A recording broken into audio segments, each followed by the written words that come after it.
Kathmandu operates at a relentless pace. Between the dense crowds, narrow streets, and tangled overhead wires, it's difficult to navigate, let alone control. When a severe crime occurs, public outrage spikes almost immediately. Headlines demand answers, communities protest, and pressure mounts. Yet weeks later, the noise fades into a quiet, lingering silence, with no arrests and no answers. It is tempting to blame the officers standing on the street, but the officers on the ground are often working incredibly hard. They are simply trapped within a larger, failing system.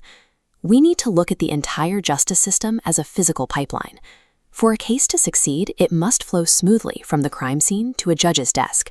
But this route is choked by three major bottlenecks. Identifying where and why this pipeline breaks shows us why law enforcement alone cannot fix it, and why everyday citizens are required to repair it. The first bottleneck is geographical. Outside the major cities, Nepal's extreme topography isolates communities. Police often have to hike for hours or even days over rugged terrain to reach a reported incident. During that travel time, critical physical evidence degrades. Rain washes away footprints, biological samples are ruined by the sun, and well-meaning locals accidentally contaminate the area.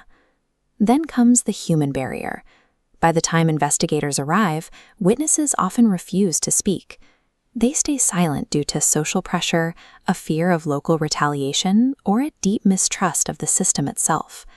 Without immediate, truthful testimony, investigators have no starting point. They are left trying to reconstruct an event from degraded fragments. Combine the delays of extreme geography with a localized wall of silence, and a case dies before the official investigation even begins.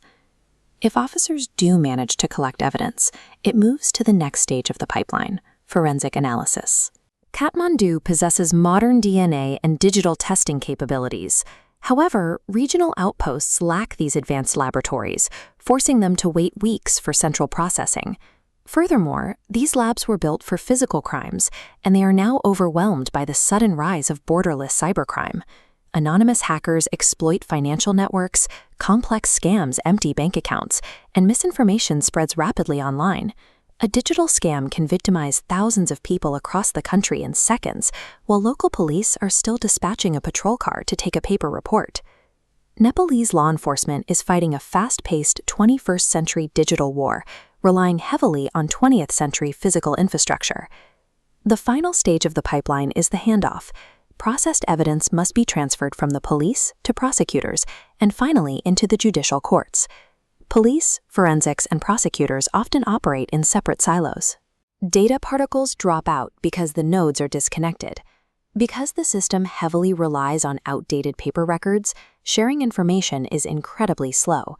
Friction creates a massive, compounding backlog of files at the prosecutor's desk. This administrative traffic jam overloads court dockets.